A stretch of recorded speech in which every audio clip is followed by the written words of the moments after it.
All right, so, wow, I went to write today and I wrote 10. 2 days for Euler series. Okay, so yesterday we started Euler series, which we saw was an infinite series or a power series in a variable x. Right? And the idea was to model a function, right, with suitable hypotheses, like infinitely differentiable, right, by a polynomial. But it's not really a polynomial because it's infinite, right? You have an infinite number of polynomial-like sums in it. But we got a really nice formula which said that, well, under suitable hypotheses, right, which we'll talk a little bit more about today, that you could model your function f of x with an infinite series, okay, which meant sum. Series was the same as sum. Okay, so we do a sum from I equals 0 to infinity.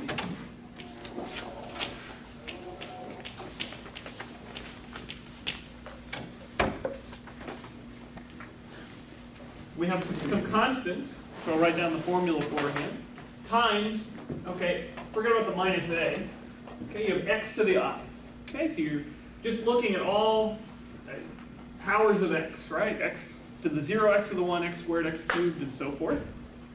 And, okay, we do this minus a, but that just shifts things over a little bit, no big deal there. And then we multiply it by a constant. Okay, so where ci is equal to, remember we take the ith derivative, we evaluate it at this point a, and we divide by I factorial. Okay? And this is the Taylor series for f of x about a. And remember, about was not, I read this book about pornography. It was, I walked about the room. Right? I'm a man about town. That's what it's about. Okay. And we worked an example out. Right? We did e to the x. We said that e to the x, you could write it as sum, well, I equals 0 to infinity.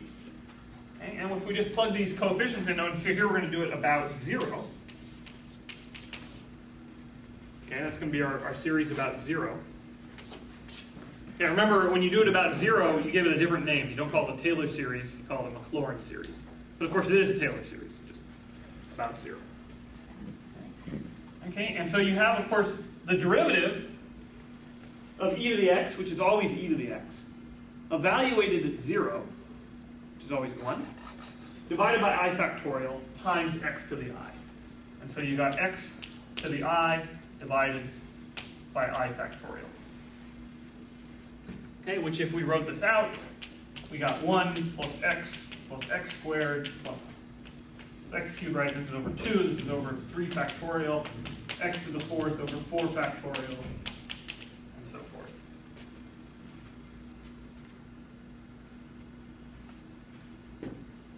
Okay, now, if you recall when we did the linear approximation for e to the x, right? This would have been,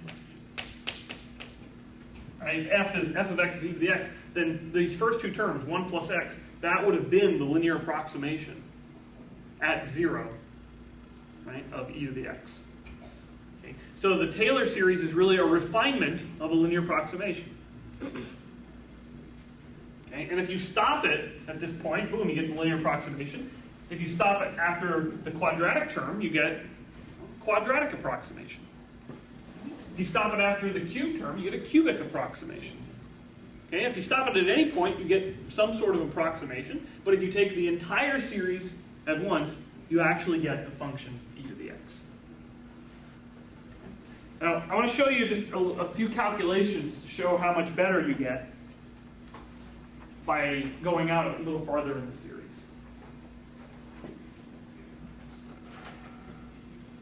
So, let's see, if we go, okay, so here, here's actually the value. Yeah. Okay, if you go out to just one term in the series, then your approximation is always going to be 1. Okay? No matter what input I put in for x, doesn't really matter. Okay? But if I go to 1 plus x, well, now I need to tell you what x is going to be. So let's take x to be 1.12. Okay? Just for lack of a better. Okay? So if I put in x equals 1.12, then, or no, I'm sorry, let me do 0.12. I want to make this 1.12. Okay, so I'm looking at, I want to find out what is e to the 0.12 power. Okay? And if I just do a linear approximation, then I get 1.12. Yeah? All right, plug 0.12 in for x and get 1.12. Okay, so this is already a nice approximation. E is approximately 1, e to the 0.12 is approximately 1.12. If I go out a little bit further, oops, I actually put it in. What do I get? It turns out to be 1.1272. You go a little bit further, and we now get something with 4 decimal places. And if I go out another term,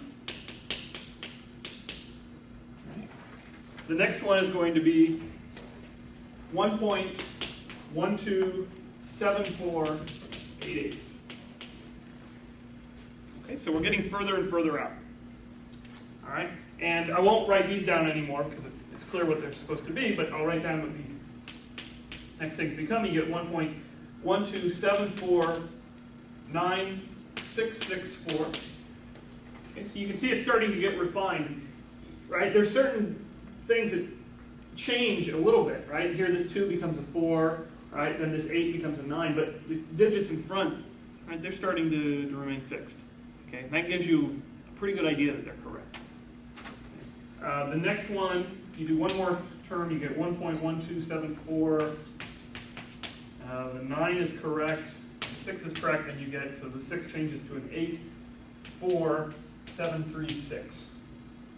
And then the next one is 1.12749685151. And we'll do one more.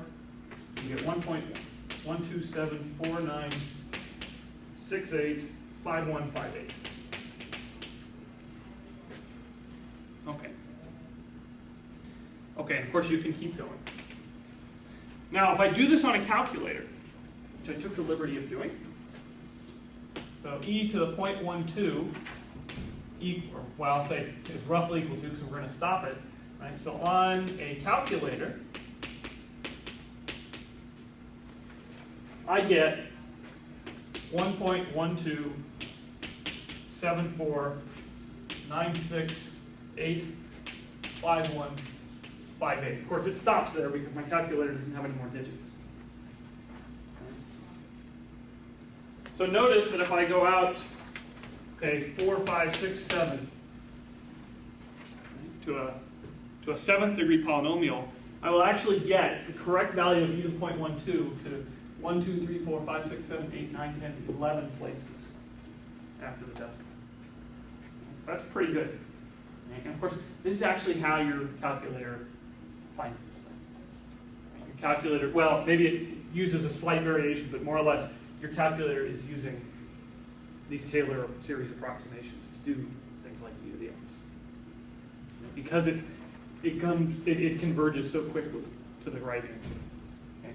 Now, normally you don't need 11 places of accuracy in applications, right? How many places do you think you really need, even in the most complicated situations you can imagine?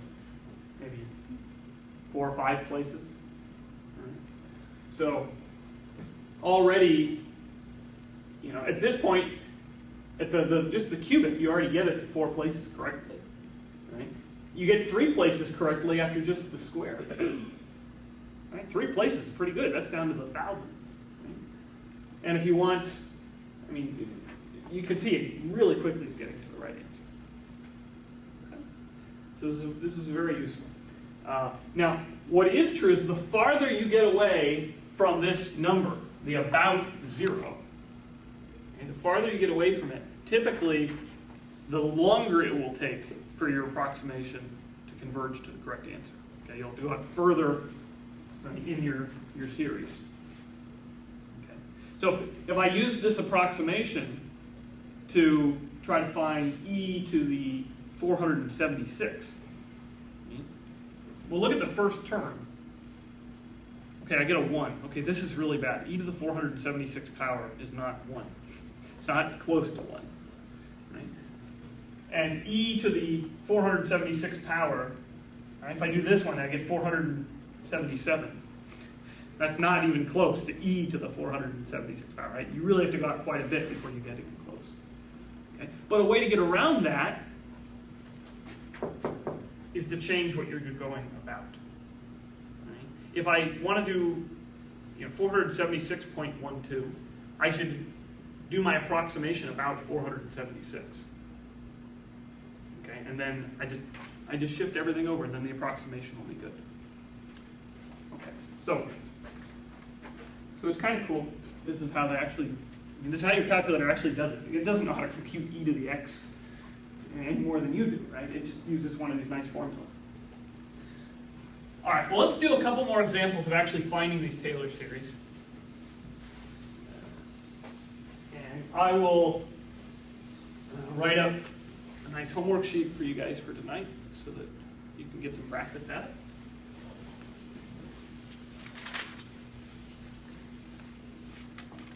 So the next easy one is f of x equals sine of x. Okay. And let's again do it about 0. Now, what kind of information am I going to need? Well, remember our formula said, well, let's write it out. F of x equals sum I equals 0 to infinity, right? And then we're going to have the ith derivative evaluated at 0, because a is 0, divided by I factorial times x to the I.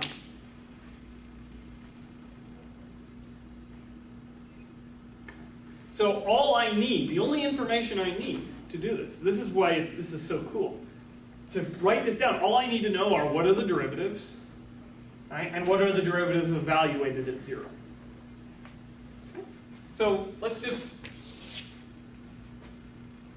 okay, let's see. Okay, so f of x, of course, is sine of x.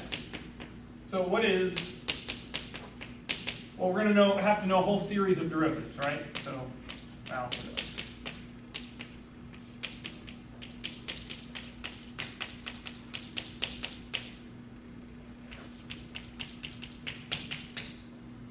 okay, and then let's put over here the value at 0.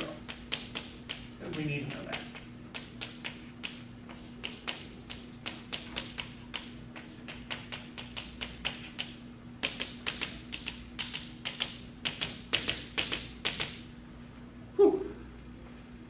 We know what we're going to have to do, and we know that this doesn't stop.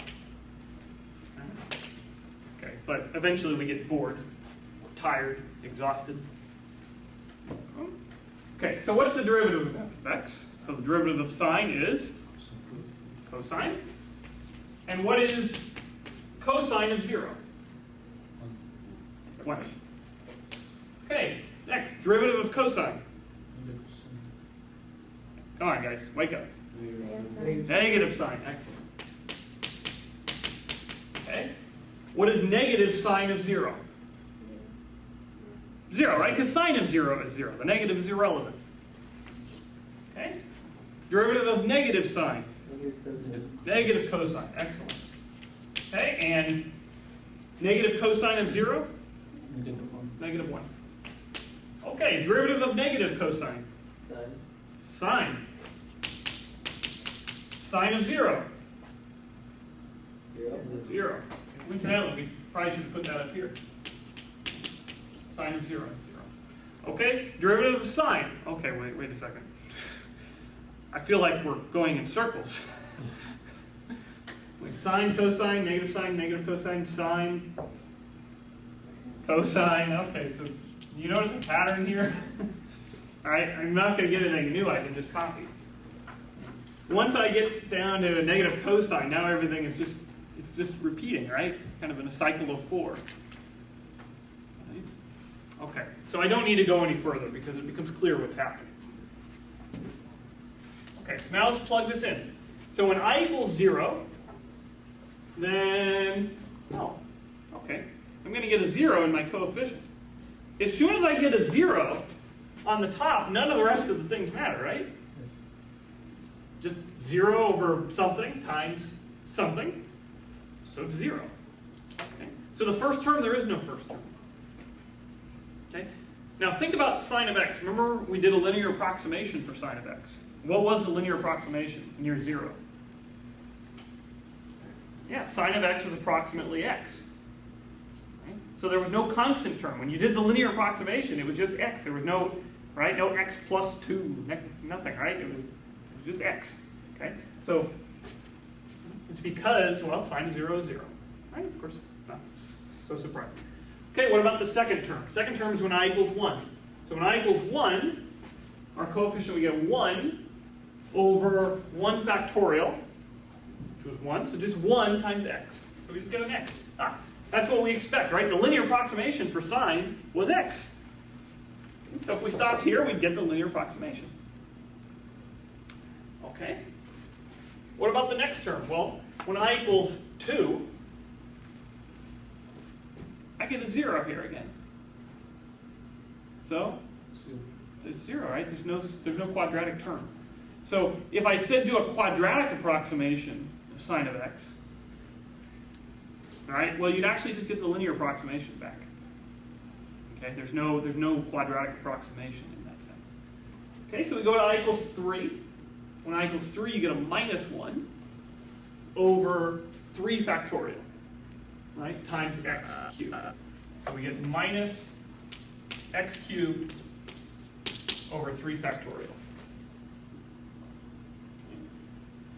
Okay, what's going to happen? Well, the fourth term, we're going to get a 0, so there's nothing there.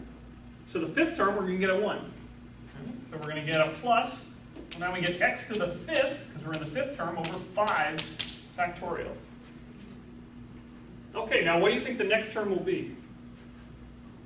0. Next term will be 0. Excellent. Okay. Okay, so, Lake says, well, that's silly. Okay, what's the real next term? Okay, what's the real next term? X to the power of 7. And what's the sign? Negative. Okay, so it's going to alternate. Plus, minus, plus, minus, plus, minus. So sometimes if you want to denote that it goes on forever, all right, normally you write plus, dot, dot, dot. But if it's going to alternate, you can write plus, minus, dot, dot, dot. Which, of course, has no meaning if you read it literally. But you take that to mean, okay, you're going to alternate signs. Okay, so this is kind of weird. Now, you remember when we talked about odd and even functions? Okay? Remember, an odd function meant that if you did f of minus x, that this was the same as minus f of x. Right? That was an odd function.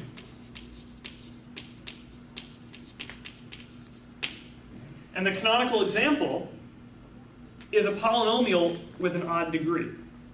Okay, like x cubed. Okay, well actually I should say polynomial with odd degree, but a polynomial whose all the powers of x that occur in it are of odd degree. So if it takes just a single term, so if you have x cubed, that's an odd degree, right? Because if you do minus x cubed, this is the same as minus x cubed. Okay, so there's an odd degree polynomial, all right, and so it's an odd function. And we saw that sine of x had that property. Sine of minus x is minus sine of x. All right, so sine was an odd function. You remember what cosine was? Even. It was an even function. Okay, that just meant that if you had f of minus x, the minus went away. Okay, which is what happens with squares, right? Minus x squared is the same as x squared. Okay, well if you look at the polynomial expansion of sine of x, look what you get. You get all odd degree powers of x.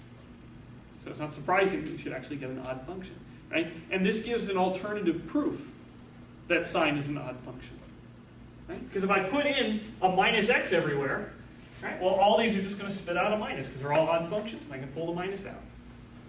Right? Okay, so this is very nice. We have this nice expression for sine.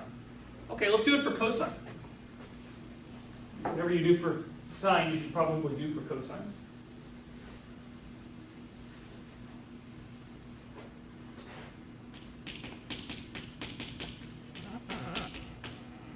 Okay, so again, we know, right, we just write it down every time. And one good reason to write it down every time is you get practice eventually, you'll memorize it without having to sit down and memorize it. Okay, let's see, so we get the derivative, the ith derivative, evaluated, we'll say we're going to do a equals 0, divided by I factorial times x to the I. Okay, so again, we'll just make this table. Right? So, in fact, we know we're going to be taking derivatives. So let me just drop this column. Right? So this is going to be the ith derivative. And then over here we're going to have the ith derivative evaluated at 0. Okay. So cosine is the 0th derivative of cosine. Right? Remember, by convention, the 0th derivative means do nothing. So the 0th derivative of cosine is cosine, and cosine of 0 is 1.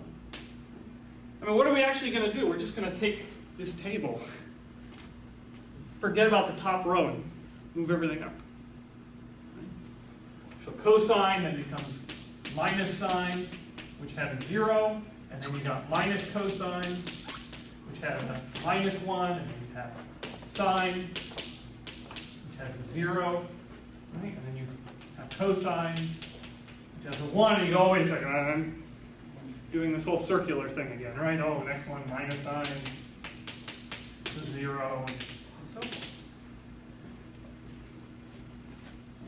I've literally just taken this table and shifted it up one, killing the top row.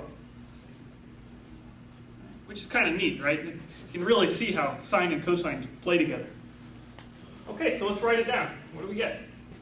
Okay, the first term, let's see, so when cosine of x, okay, we get a 1 over 0 factorial. And what is 0 factorial? It's 1. Remember, by definition, 0 factorial is 1. Okay? If it was 0, we'd have a real problem. Right? Can't divide by 0. Okay? So the first term is going to be 1, and then you have x to the 0, so you just get a 1. Okay? And then the next term, well, you get a 0. So there's no x term. And remember what our linear approximation for cosine was. About 0, the linear approximation was just 1. It was just this constant function. Right? And it was kind of weird because you thought it should depend somehow on x.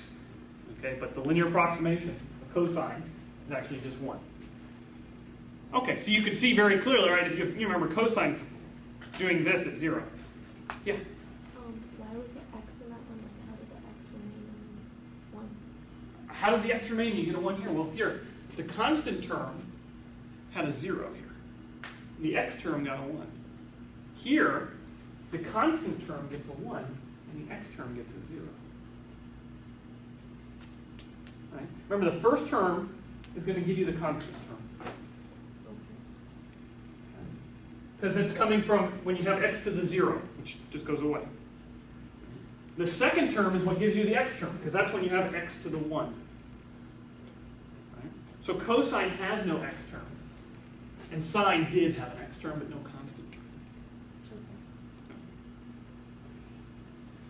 So remember, cosine, okay, around 0 looks like this. Right? And then the linear approximation is actually just the line y equals 1. Right? So it's just a flat line right at the top. And of course, when you move farther away, you can see it clearly starts to get wrong, right? Because that 1 isn't moving a whole lot. Okay?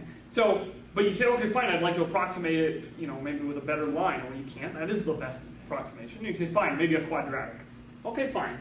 So if you want to go quadratic, you have to go down to this next term, right? Which gives you a -1 over 2 factorial, which is 2, times x squared.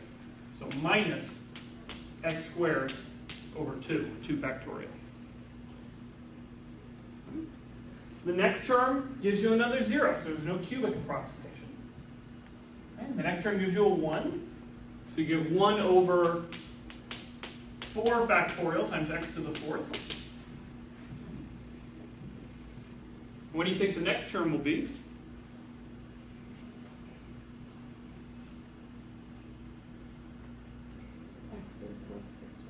All right, there's no 5th one, right? The next one on this list, right, is a 0. So you get 0, so then the one after that is going to be a -1. Right? So you'll get minus x to the 6th over 6 factorial, and it's going to keep going like this. So you're only going to get even powers of x, and it's going to alternate the signs.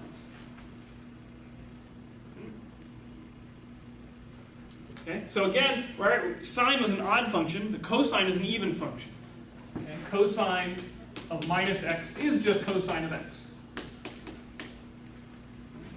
Why? Well, look at this, right? If you put in a minus x, when you raise them to these even powers, it kills the minus. Right? So this gives you a proof that cosine is actually an even function.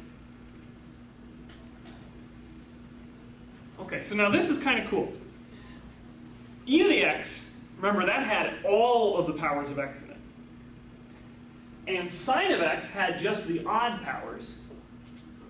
And cosine of x has just the even powers.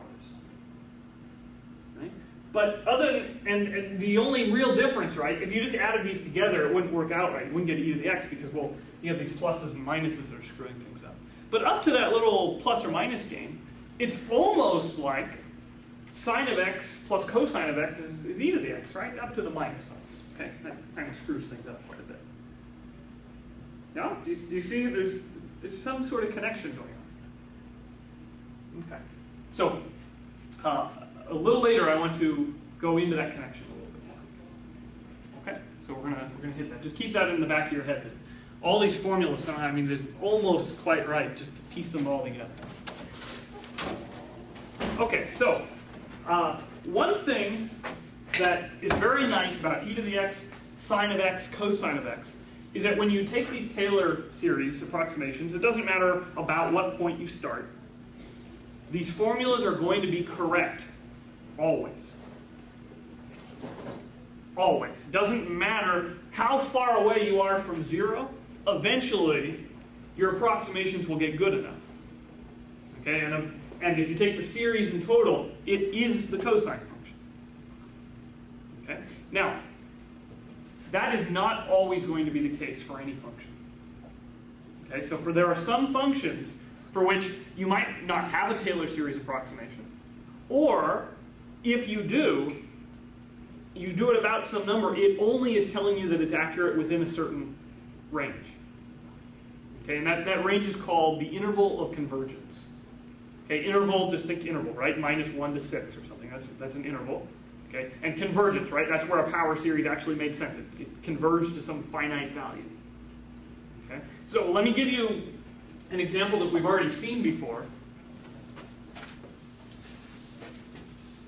Forget about Taylor series for a moment. Just look at an infinite series that has a finite interval of convergence. Okay, so remember we had this sum.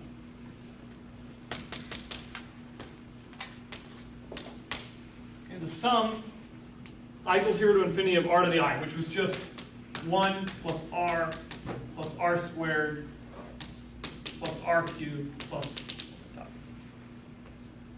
Okay, just all powers. This was the geometric series. Okay, and we said that this actually took on the value 1 over 1 minus r as long as the absolute value of r is less than 1. Right? But if the absolute value of r was greater than or equal to 1, right? Of course the equal to 1 was a very interesting case, then this diverges. Okay. So the interval of convergence, right, is everywhere this formula actually converges, right, which is going to mean all the numbers whose absolute value is less than 1. And how do I write that as an interval? So which numbers on the number line? Here's 0. Which numbers on the number line have absolute value less than 1? Negative 1. Okay, here's negative 1. Here's 1. Okay. Which numbers? Okay, I'm going to put an open circle, right, because it's just less than, and then what do I just get everything in between, right? These are all the numbers whose absolute value is less than 1. Right? Remember, absolute value just turns everything, makes it positive. Okay? Anything which is smaller than minus 1, when you take the absolute value, it would be bigger than 1. Okay. So the interval of convergence, just a nice fancy name. Convergence is minus 1 to 1. Okay, it's just where it converges. So some infinite series converge everywhere, and some of them only converge on some small interval. Okay, well, small compared to what? I don't know. So let me give you another Taylor series which is not going to converge everywhere. So e to the x, sine of x, cosine of x. Let's say that the Taylor series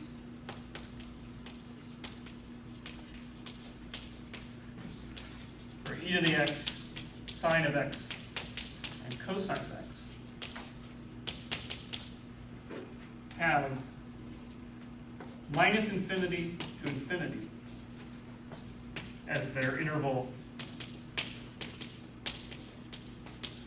of convergence.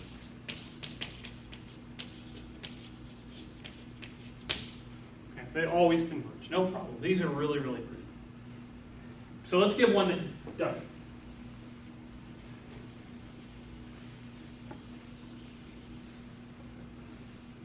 All right. So we're going to start naively, and then we're going to have to get smarter. Okay, so what's another function we've dealt with in this class? We did e to the x, sine of x, cosine of x. Let's leave the trig functions. ln, good, that's an excellent idea. So let's see if we can come up with a Taylor series for ln of x. No? Okay, so let's see. The first thing I need to do is, well, I need to make my little table.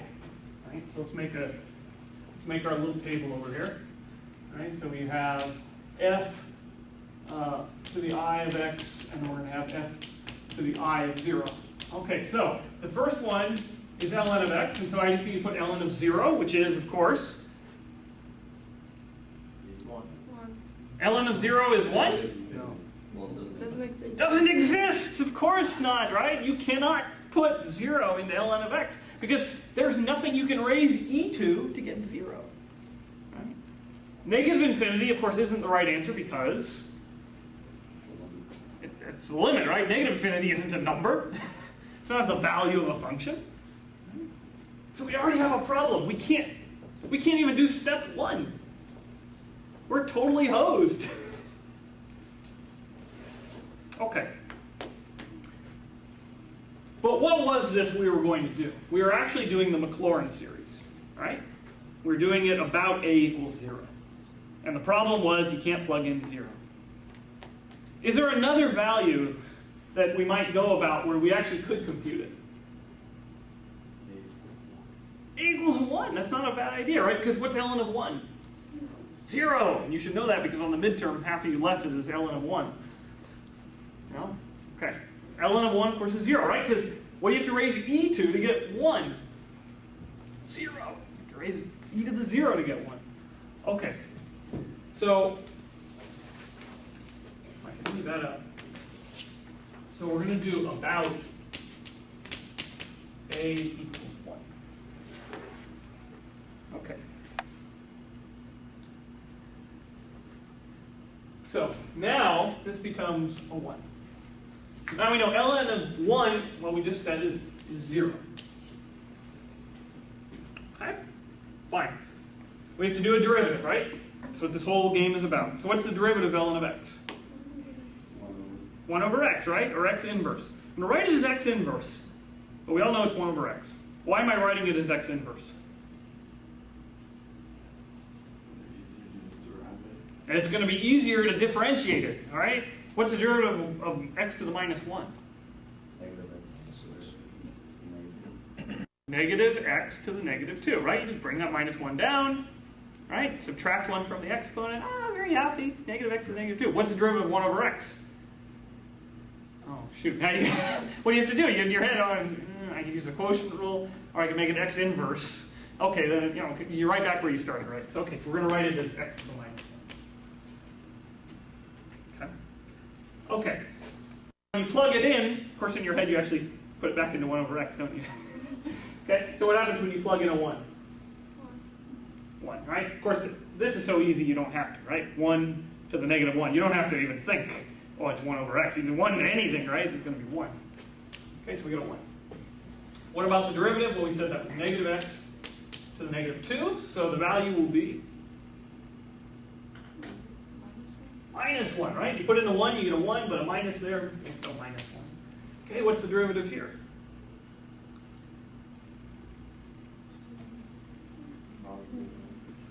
Okay, we're going to have an x to the power negative 3. We better have some coefficient. A 2. A 2, right? Negative 1 times negative 2 is 2. Okay. Now when I plug in 1, I'm going to get 2. Okay, what's next? Negative 6x to the negative 4. And then what will be my value here? Negative 6, right? It's always going to be the coefficient, right? Because the x to whatever is always going to be 1 when I plug in 1. So I just get the coefficient down. Okay, and the next one is going to be 24x to the minus 5, which is going to give me 24. Okay, now, do you notice a pattern here with these numbers? Let's see, forget about the minus for a second. You have 1, 1, 2, 6, 24. You know, these are the factorials, right? There's 0 factorial, 1 factorial, 2 factorial, 3 factorial, 4 factorial. Okay? Keep that in mind when we write this down. Okay, so this is going to keep going. Okay? And what's happening to the sign? Switching. It's alternating, right? The next one's going to be negative 120, right? Which is negative 5 factorial. So this is 4 factorial, negative 3 factorial, 2 factorial, negative 1 factorial, 0 factorial. Okay, and the next one will be, of course, 6 factorial, and negative 7 factorial, so on. Okay, so let's write down what we get. So the formula is, okay, sum I equals 0 to infinity. We do the derivative at 1. Right? Remember everywhere before we were doing it at 0, but we have to do it about 1 here. Divided by I factorial times x to the I. Okay, so the first term is when I equals 0. When I equals 0, we get a 0. Okay, so we're happy. No first term, no constant term. Okay, what about when I equals 1? Well, now we get a 1 over 1. Okay, so we're just getting a 1. But another way to say it is we're getting a 0 factorial over 1 factorial. Okay? Keep that in mind. And then we get an x to the 1, which is x. Okay, now the next one, we're going to get minus 1 factorial over 2 factorial. Right? And then times x squared. So minus, let's write it like this for a moment. 1 factorial over 2 factorial x squared. Okay, and the next one is going to be, let's see, we're going to get 2 factorial over 3 factorial x cubed. Okay, and then we're going to get minus, and let's move it down here. Minus, what's the next term? Minus 3 factorial over 4 factorial x to the 4th plus, do you see the pattern? All right, what's the next term going to be?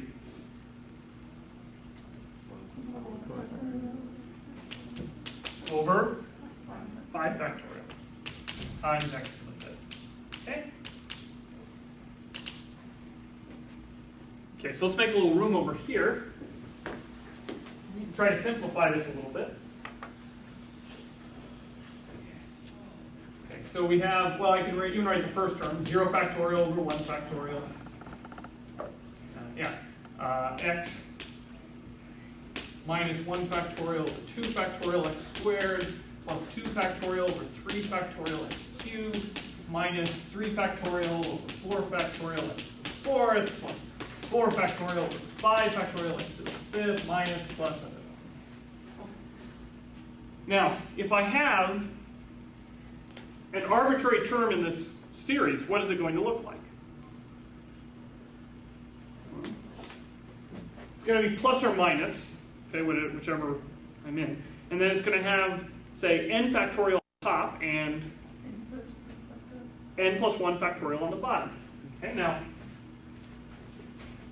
just a little aside, what is n factorial divided by n plus 1 factorial?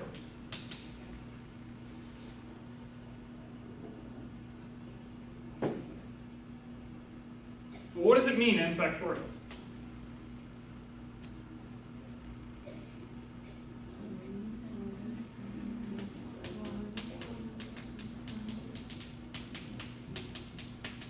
Right?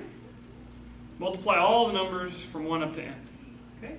And on the bottom, well, this n plus 1 factorial. So this means n plus 1 factorial times n minus 1 times 3 times 2 times 1. Can I do any cancellations?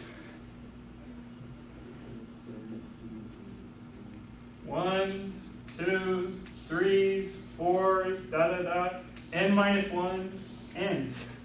I can cancel every single term on top. They're all gone. So I just get 1 on the top. Oop, I got a factorial here, of course. Just the n plus 1. I get a 1 on top and an n plus 1 on the bottom. So it's just 1 over n plus 1. So this is, well, let's just get an x, because this is just 1 anyway.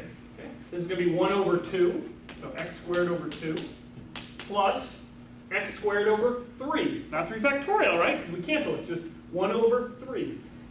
So x cubed over 3 minus, okay, so this here, 1 over n plus 1, minus x to the 4th over 4, plus x to the 5th over 5, minus x to the 6th over 6, plus minus at the back.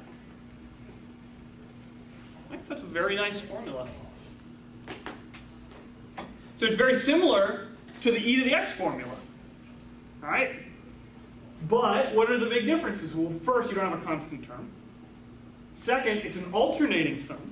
All right? So alternating means it goes back and forth between plus and minus. And third, you don't have factorials on the bottom. All right? You lost a bunch of factorials. Okay, now, if you are really paying attention closely, you would say we did something wrong. We did something wrong. What did we do wrong?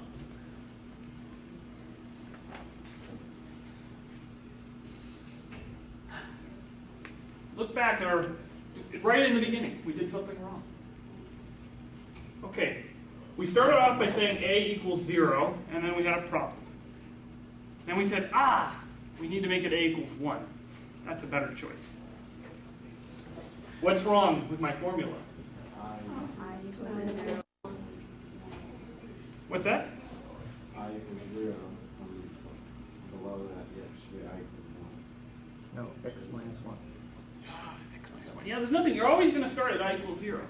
Right? Look at your general formula for a Taylor series. It's I equals 0. But if you do your Taylor series about A, what does that term have to be? Not just x, it has to be x minus a.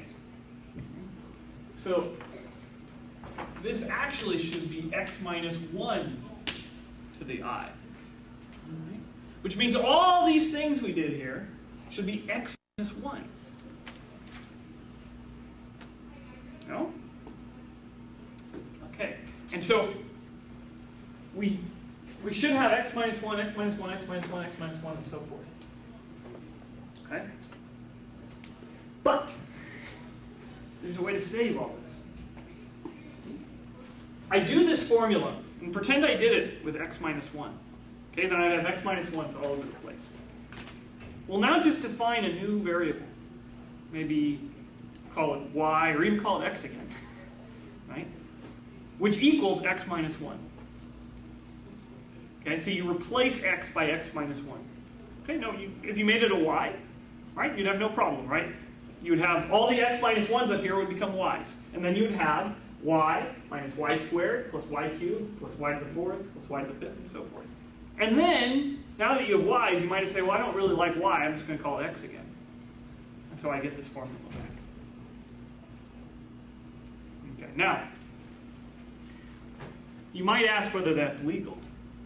And in this case, it is legal. And the reason why is because the interval of convergence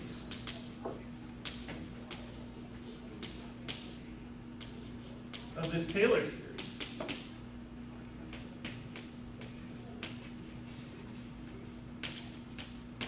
is, so it's kind of strange.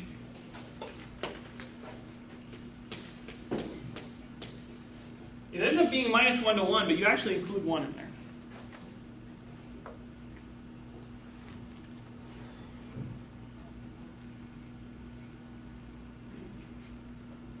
But here's the rub. This shouldn't make any sense the way I've written it to you. Why not? Why should this make absolutely no sense at all? Well, the interval of convergence, these are the numbers you can put in for x. Right? Can you put in minus 1 for x in ln of x? Of course not. You have ln of minus 1. Okay, why does it work? Because it's x not minus 1, right? What's that? Because it's x minus 1. It's not x. It's almost x minus 1. It's actually not x minus 1, but it's actually x plus 1. Okay? If you replace, so here, okay, I said I wanted to replace all my x's by x minus 1s. Okay, but what that actually does on the x side, maybe I said that backwards. Yeah, maybe I write this explicitly. Okay, let's say we took our thing, but let's say we did it correctly. Okay? And we had x minus 1. All right, we just copy this formula. And then x minus 1 squared over 2, and then x minus 1 cubed over 3, right? And x minus 1 to the 4th over 4, right? And so on. If I replace x minus 1 by x, then all my x's have to be replaced by x plus 1.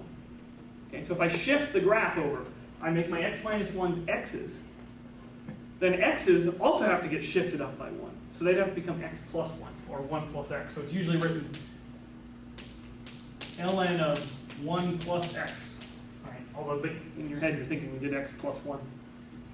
And this is going to be x minus x squared over 2 plus x cubed over 3 minus x to the 4th over 4. So you shouldn't do it like this in general because it causes confusion. Okay, but I wanted to point this out. You really have to put the correct a in here. Okay, otherwise you're going to get into trouble. Right? Because this is not correct as I stated it. Okay, so but this is now corrected. It's not ln of x, which is equal to this, but ln of 1 plus x. And now, this interval of convergence makes sense. Okay? At minus 1, you get a 0. So, of course, you can't have that in there, but that's why we exclude it. Okay? But at 1, I mean, everything up until 1, we're okay, and including 1. So this will give you an approximation of ln of 2. But it will not correctly give you an approximation of ln of 2.001. It'll diverge for that. Isn't that bizarre?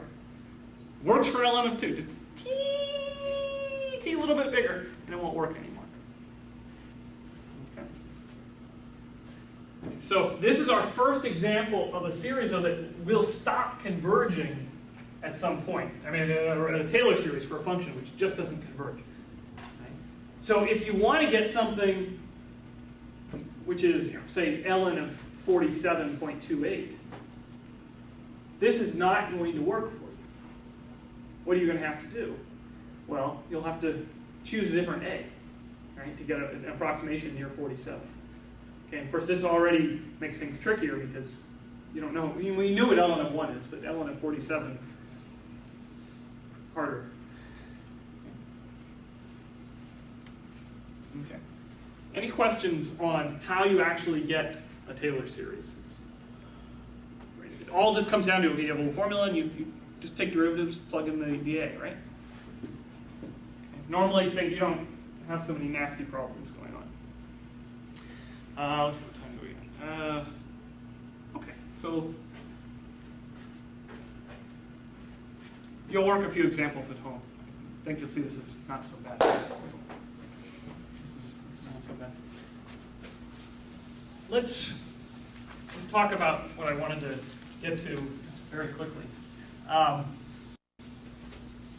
So I can't go into a lot of detail on this just because you guys haven't taken a nice class in complex analysis. But I'll tell you this.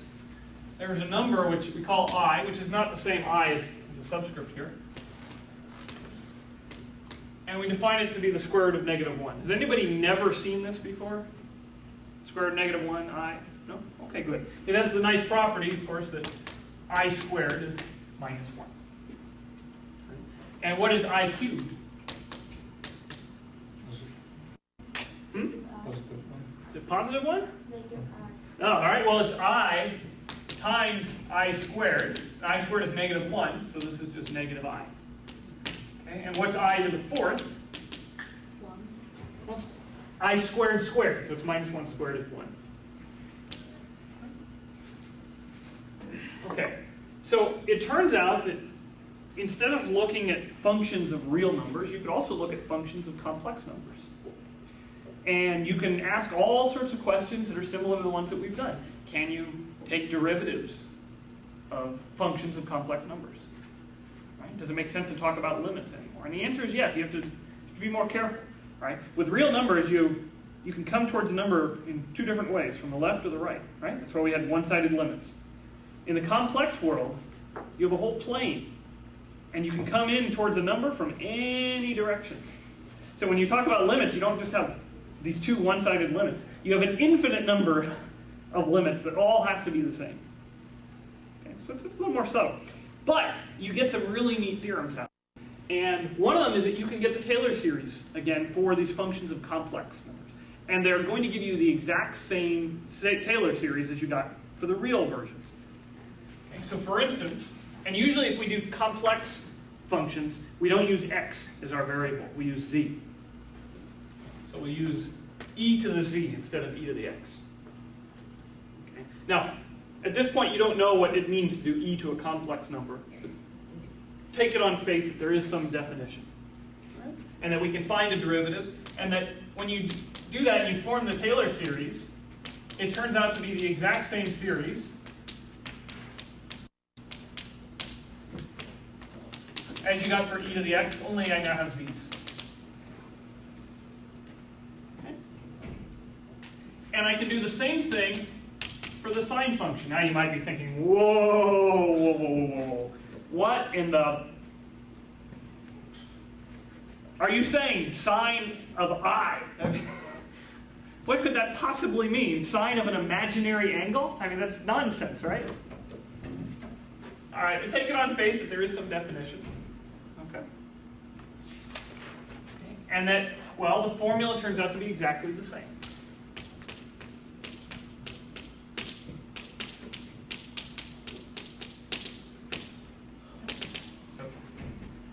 And, well, if you use on faith that there was a sine of z, then it's no stretch to assume there's a cosine of z.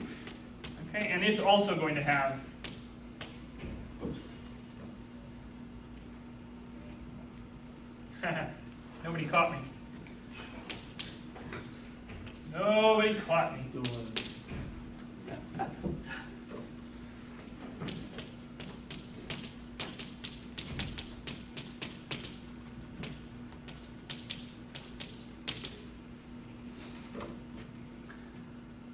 Okay, so assume you have these nice series for complex value functions.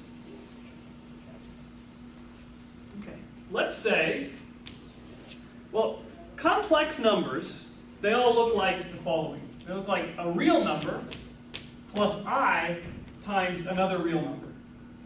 Okay, so this is, so the A and B here are real numbers. Let's just for a second look at numbers of the form I times B. These are called purely imaginary numbers. And let's look at what would happen if I took, for instance, e to the I times x. Okay, let's see what happens. All right, I just plug it into this formula. I get a 1 plus, I get an I times x. And now I get, okay, a z squared. So I have to do ix quantity squared. So I get I squared times x squared. Well, the x squared is no problem. Right? And of course, I'm going to be over 2 factorial. But I also have to multiply by I squared. And what was I squared? -1. So I actually end up with a minus. What about the next term? Well, the next term, I have to do z cubed over 3 factorial. So I get I cubed over 3 factorial times x cubed. Okay, and what was I cubed? Well, I cubed was minus I. So I'm getting a minus I x cubed over 3 factorial. And then the next term, okay, I do z to the 4th. Now, z to the 4th, I'm getting I to the 4th times x to the 4th. And I to the 4th is just 1 again. Okay? So I just get x to the 4th over 4 factorial. And let's just do a couple more terms.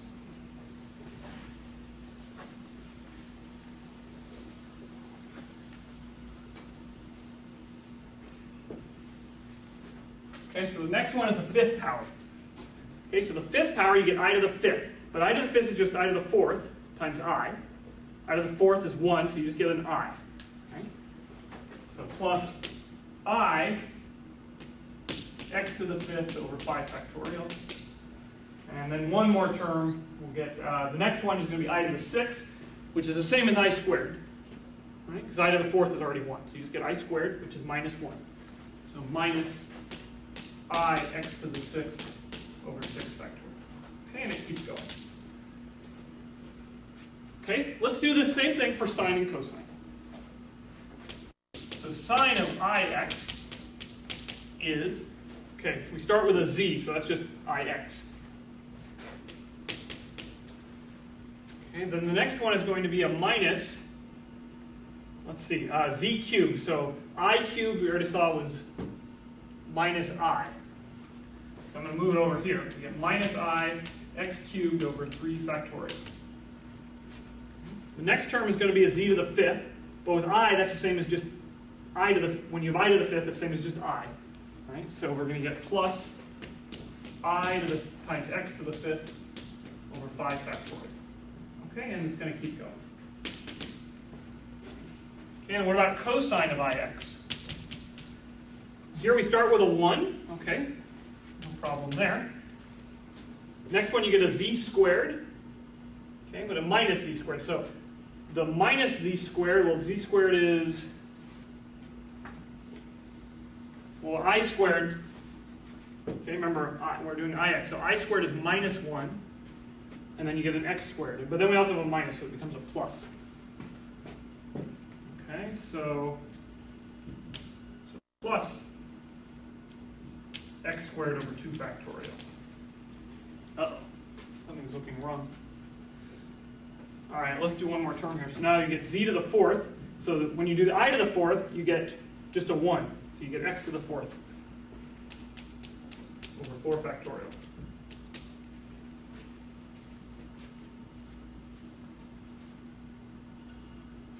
Oh, okay. So this isn't working out, and I'll tell you why, because I'm doing the wrong thing down here.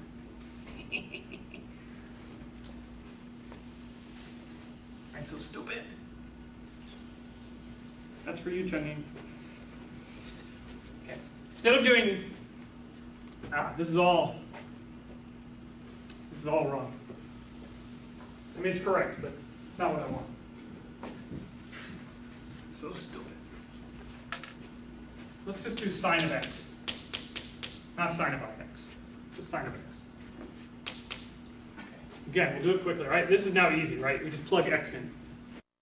So we get oh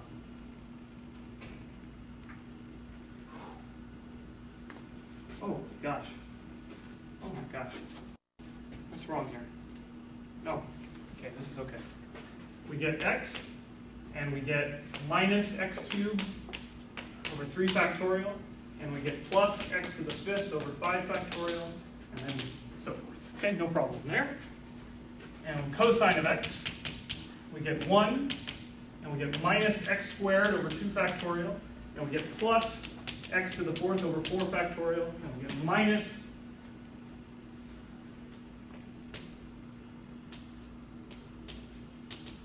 there's a problem there, that I shouldn't be there. There we go. Okay. Okay, now we got it right. Just enough time. So let's make this observation. Let's compare what we have. So this 1 matches up to this 1. No problem. Okay, I have an x here, but an ix here. So the difference, I'm missing an I. Okay. Here, they match up. Here, what am I missing? An I. Here, they match up. Here, I'm missing an I. Here, they match up. So whenever I have a cosine, I'm actually getting the right values. And when I have a sine, I'm missing the I. Yeah? So if I multiplied everything in sine by an I, then I would actually get the right values. Okay? This tells us,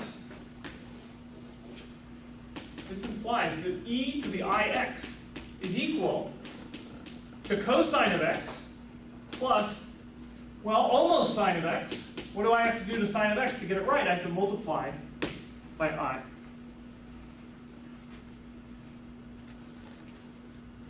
Is it Euler formula? This is what is known. Well, okay. So Euler proved this, and then he gave the following consequence, which is, depending on who you ask, either can be known as Euler's formula, but this is what I'll define as Euler's formula for now. Okay. Let's look at what happens when we let x be the value of pi. Okay, x can be any real number, but let's let it equal pi. I'm going to look at e to the I times pi.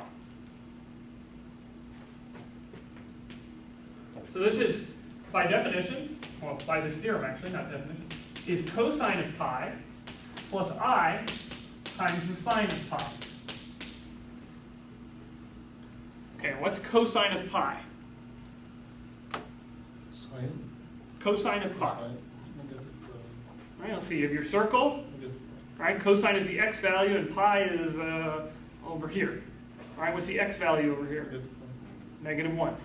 Okay, so this is -1 plus, what's sine of pi? 0. Okay, well, it's the y value over here, but of course that's just 0. So the I part all goes away. So you get -1 plus 0, which is -1. Adding 1 to both sides, e to the I pi plus 1 equals 0. So this is Euler's formula. It's considered, many to be maybe the most beautiful formula in all of mathematics, right? And the most amazing, because you take these numbers 0, 1, e, I, and pi, and these are probably the 5 most important constants in mathematics. Right? I mean, 0 and 1 certainly, right? 0 is the additive identity, right? You add anything to 0, you get itself. Okay? 1 is the multiplicative identity. You multiply by 1, you do nothing. All right? E and pi, well, okay, pi, you've certainly seen this showing up quite a bit in the universe. E, this is the base of the natural logarithm, which is exactly what you need, for instance, to compute interest rates, compounded continuously. Anytime you're doing derivatives of exponential functions, this E is showing up somehow. And I, right, well, you guys don't have a lot of experience with complex numbers, but this I is a pretty darn important thing, right? If you use this I, you can create the complex numbers, which are what's known as an algebraically closed field. It's as good as you can want. You can solve all the possible equations that you would ever deal with in that field. Okay? It gives you a solution to x squared plus 1 equals 0. Okay, so it's this is just a really neat formula. But this goes further than just this beautiful formula, which, by the way, there are books written about this thing. It's important, right? Okay. You can put in anything for x. You could say, what is e to the I pi over 2? And what's really cool is you can figure out that if you take this expression, e to the ix, it actually means the same thing in the complex plane as just rotating by the angle x, if you view x as an angle. So when and so here, you can think of it as 1 times e to the I pi. Right? So this would say take this angle, or this number 1, and rotate it by pi, which just means go over here, so you get -1. Right? And if you did pi over 2, well, then you'd be up here, and in the complex plane, that means I. So e to the I pi over 2 is actually just I. So because you just take, in the complex plane, it looks like this. You have the real numbers here, and you have the real numbers times I up here. So when you have your unit circle, this is your 1, and this up here is I. And this is -1, and this is -I. And so if you take 1 and rotate it by pi over 2, then you're up at I. And if you rotate it by pi, you're at -1. So that's why you get -1 out. And I'll finish with a little joke that teacher in Santa Cruz taught me. If you take e to the I pi over 2, that's a rotation by 90 degrees, right? That's what I said. You take here, you rotate it. And you multiply it by 8, you know what you get? Infinity. I see a couple smiles. Somebody, It's a rotation by pi over 2, right? You rotate it by 90 degrees. Yeah, okay, very good. Okay, so this is kind of a nice little topic. So I'll give you guys some homework on Taylor series so you can refine your skills a little bit. Remember that tomorrow I want a proposal written up, right? And the proposal should be, detail what you're going to talk about, what format you're going to do it in. Of course, if you're tutoring, there's nothing more to do at this point. Next week, we're going to start curve sketching. So that's that'll be kind of the last big thing that we do. Of course, there's a lot to that, but that'll be the last thing. And as of now, I'm still planning on having class on this Wednesday of Thanksgiving week, only because I need the time, frankly. And you guys... Next Wednesday? It's the following Wednesday. Yeah, it's the 26th. Yeah, that's 20. Yeah, 12 plus 14 is 26, so yeah.